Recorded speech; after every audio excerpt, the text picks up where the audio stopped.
পুলওয়ামা শহীদ ও ITBP জওয়ান রনিত পাত্রের স্মৃতির উদ্দেশ্যে শুক্রবার ময়ূরেশ্বর শিবতলা থেকে শুরু করে কোটাসুর বাজার হয়ে আবারও ময়ূরেশ্বর শিবতলা পর্যন্ত প্রায় 6 কিলোমিটার শর্ট ম্যারাথন দৌড়ের আয়োজন করল ময়ূরেশ্বর ভিভিচিওর ক্লাব।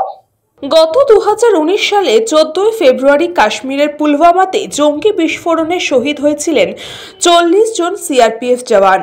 আর সেই বছর থেকেই 14 ফেব্রুয়ারি দেশ জুড়ে পালিত হয় ব্ল্যাক ডে। এছাড়াও 2024 জানুয়ারি মাসে 15 আগস্ট অজানা রোগে আক্রান্ত হয়ে মৃত্যু হয় আইটিবিপি জওয়ান রনিত পাত্রের। আইটিবিপি জওয়ান রনিত পাত্রের বাড়ি বীরভূমের ময়ূরেশ্বরে।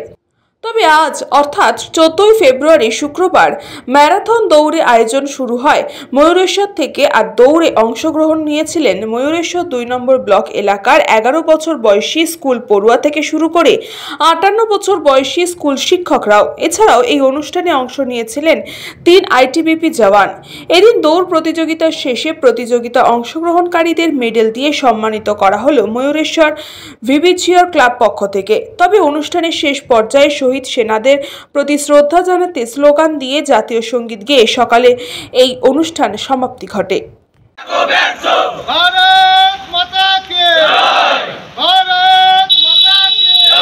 প্রতিযোগিতা নাই, সৌজন্য দৌড় আমরা আয়োজন করেছিলাম।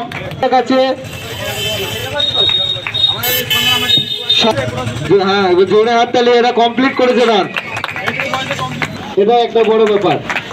দাদার জন্য একবার জোরে হাততালি।